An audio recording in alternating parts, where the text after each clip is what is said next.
ನೀನು ಇನ್ನು ಸಿದ್ದರಾಮಯ್ಯನವ್ರ ಮುಂದೆ ಬಚ್ಚ. ನೀನು ಸಿದ್ದರಾಮಯ್ಯನವ್ರು ಎಲ್ಲಿ?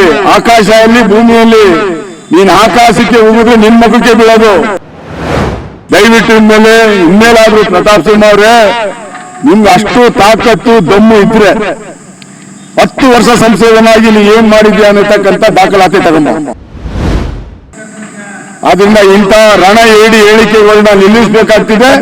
ಇದೇನ ನಿಲ್ಲಿಸ್ತಾ ಅಂದ್ರೆ ನಿನ್ನ ಮಾನ ಮರ್ಯಾದೆ ನೀ ಕಳ್ಕತ್ಯ. ನೀನು ಎಲ್ಲಿ ನಿಂತ್ಕೊಂಡು ಮಾತಾಡ್ತೀಯ? ಈಗ ನಾನು ನೋಡು, ಈ ನಗರದ ಪ್ರಧಾನ ಕಾರ್ಯದರ್ಶಿ ಆಡಳಿತ ಕಾಂಗ್ರೆಸ್ ಪಕ್ಷದ ಮುಂದೆ ನಿಂತ್ಕೊಂಡು ನಿನ್ಗೆ ಸವಾಲ್ ಆಗ್ತಾ ಇದ್ದೀನಿ. ನೀ ಎಲ್ಲಿ ನಿಂತ್ಕೊಂಡು ಮಾತಾಡ್ತೀಯ? ನಿನ್ ತಾಕತ್ತಿದ್ರೆ ಬಿಜೆಪಿ ಆಫೀಸ್ಗೆ ಹೋಗಿ ಮಾತಾಡು. ನೀ ನಿಂತ್ಕೊಂಡು ಮಾತಾಡೋದು ಫುಟ್ಪಾತಲ್ಲಿ. ನಿನ್ಗೆ ಯಾಕೆ ಬಿಜೆಪಿ ಆಫೀಸಿಗೆ ಸೇರಿಸ್ತಾ ಇಲ್ಲ? ಎಲ್ಲಿದೆಯಪ್ಪ ನಿನ್ ನಾಲ್ಗೆ? ಕೆಳಗೊಂದ್ ನಾಲ್ಗೆ ಮೇಲೊಂದ್ ನಾಲ್ಗೆ ಇದೆಯಾ ನಿನ್ಗೆ? ಸಿದ್ದರಾಮಯ್ಯ ಸಾಹೇಬರು ಇವತ್ತು ಈ ದೇಶ ಮೆಚ್ಚಿದ ನಾಯಕ. ಸಿದ್ದರಾಮಯ್ಯ ಸಾಹೇಬರು ನಾಡು ಮೆಚ್ಚಿದ ಅಪರೂಪದ ರಾಜಕಾರಣಿ. ಬಾ ಇವತ್ತು ಬಾ ಸವಾಲ್ ಹಾಕೋಣ.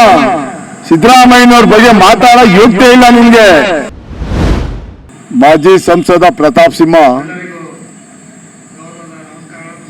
ಒಬ್ಬ ತೆವಲ್ಗಿರಾಕಿ. ಅವನಿಗೆ ರಾಜಕೀಯ ಹಿನ್ನೆಲೆನೇ ಇರಲಿಲ್ಲ. ಆಕಸ್ಮಿಕವಾಗಿ ಪತ್ರಿಕೆಯ ಅಂಕಣಕಾರರಾಗಿದ್ದಂತ ಅವನಿಗೆ ಲಾಟ್ರಿ ಟಿಕೆಟ್ ತರ ಟಿಕೆಟ್ ಸಿಕ್ತು ಬಿಜೆಪಿಯಲ್ಲಿ.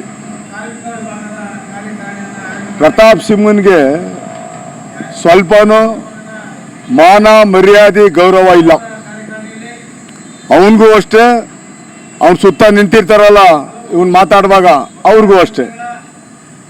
ನಿನ್ಗೇನಾದ್ರು ಸ್ವಲ್ಪ ಮಾನ ಮರ್ಯಾದೆ ಇದ್ರೆ ಪ್ರತಾಪ್ ಸಿಂಹ, ನೀನು ಒಬ್ಬ ರಣ ಹೇಳಿ. ನೀನ್ 10 ವರ್ಷ ಸಂಸದನಾಗಿ ಮೈಸೂರಿಗೂ ಕೊಡಗಿಗೆ ಏನ್ ಕೊಟ್ಟಿದ್ಯಾ? ಏನ್ ನಿನ್ ಕೊಡುಗೆ ಏನಪ್ಪ ಪ್ರತಾಪ್ ಸಿಂಹ? ನೀವು ಕೊಟ್ಟಂತ ಕೊಡುಗೆ ಏನು ಅಂತ ಹೇಳು. ನೀನ್ ಸಂಸದನಾಗಿದ್ದಾಗ ನಗರ ಕಾಂಗ್ರೆಸ್ಸು, ಜಿಲ್ಲಾ ಕಾಂಗ್ರೆಸ್ಸು, ನಮ್ಮ KPCC ವಕ್ತಾರ ಲಕ್ಷ್ಮಣ್ ಅವರು, ನಾವು ಎಲ್ಲ ಸೇರಿ ಹಲವಾರು ಬಾರಿ ನಿನ್ಗೆ ಒಂದು ಬಹಿರಂಗ ಸವಾಲು ಹಾಕಿದ್ದೇವೆ. ನಾವು ಹಾಕ್ತಂತ ಎಲ್ಲ ಬಹಿರಂಗ ಸವಾಲು ಚರ್ಚೆಗೆ ನೀನು ಗೈರಾಗಿದ್ಯಾ. ನಿನ್ಗೇನನ್ಬೇಕು? ನೀನ್ ಕೊಟ್ಟಿರೋ ಕಾರ್ಯಕ್ರಮ ಇದ್ರೆ, ರಾಜ್ಯ ಸರ್ಕಾರ ಕೊಟ್ಟಿರತಕ್ಕಂಥ ಕಾರ್ಯಕ್ರಮ ಏನು ಅಂತ ನಾವು ಹೇಳ್ತೀವಿ. ಕೇಂದ್ರ ಸರ್ಕಾರದಿಂದ ನೀ ಏನ್ ಕೊಡುಗೆ ಕೊಟ್ಟಿದ್ಯಾ ಅಂತ ನೀನ್ ಹೇಳು.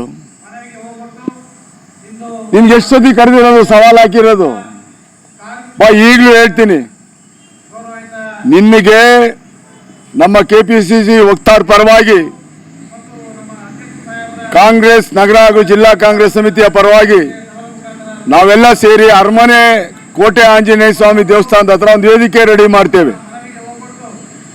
2013ರಿಂದ 2018 ತನಕ ಸನ್ಮಾನ್ಯ ಸಿದ್ದರಾಮಯ್ಯ ಸಾಹೇಬರು ಮೊದಲು ಮುಖ್ಯಮಂತ್ರಿ ಆಗಿದ್ದಾಗ ಈ ನಾಡಿಗೆ ಕೊಟ್ಟಂತ ಅಭಿವೃದ್ಧಿ ಏನು, ವಿಶೇಷವಾಗಿ ಮೈಸೂರು ನಗರಕ್ಕೆ 2013ರಿಂದ 2018 ತನಕ, ಆವಾಗ ನನ್ನ ಧರ್ಮಪತ್ನಿ ಕೂಡ ನಗರ ಪಾಲಿಕೆ ಸದಸ್ಯರಾಗಿದ್ಲು, 3650 ಕೋಟಿ ಮೈಸೂರು ನಗರಕ್ಕೆ ಅಭಿವೃದ್ಧಿ ಕೊಟ್ಟಿದ್ದಾರೆ.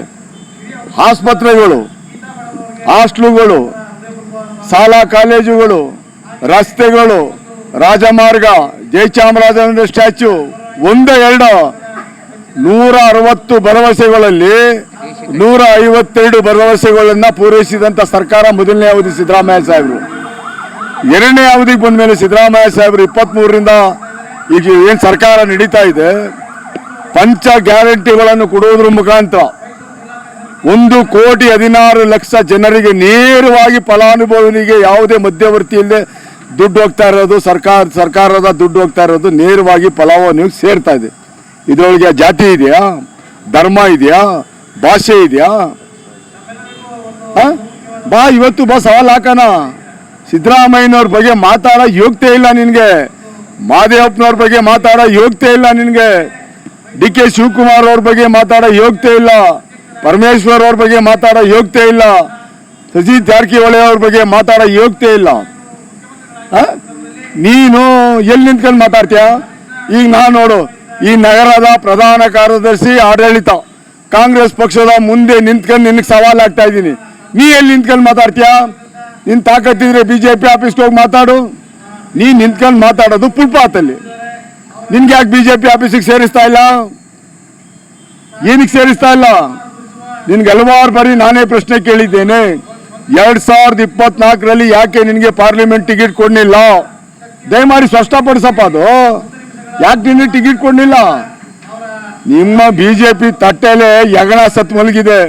ಕಾಂಗ್ರೆಸ್ ಪಕ್ಷದ ಬಗ್ಗೆ, ಸಿದ್ದರಾಮಯ್ಯ ಸಾಹೇಬ್ರ ಬಗ್ಗೆ, DK ಶಿವಕುಮಾರ್ ಅವ್ರ ಬಗ್ಗೆ, ಮಾದೇವಪ್ಪನವ್ರ ಬಗ್ಗೆ ಮಾತಾಡೋಂಥ ಯೋಗ್ಯತೆ ನಿನ್ಗೆಲ್ಲಿದೆ? ರಾಜಕಾರಣದಲ್ಲಿ ನೀನು ಯೋಗ್ಯತೆಯನ್ನು ಕಳ್ಕೊಂಡಿದ್ಯಾ. ಅದಕ್ಕೆ ಆಗಿ ನೀನು ಫುಟ್ಪಾತಲ್ಲಿ ನಿಂತ್ಕೊಂಡು ಪ್ರೆಸ್ ಕಾನ್ಫರೆನ್ಸ್ ಮಾಡ್ತೀಯಾ?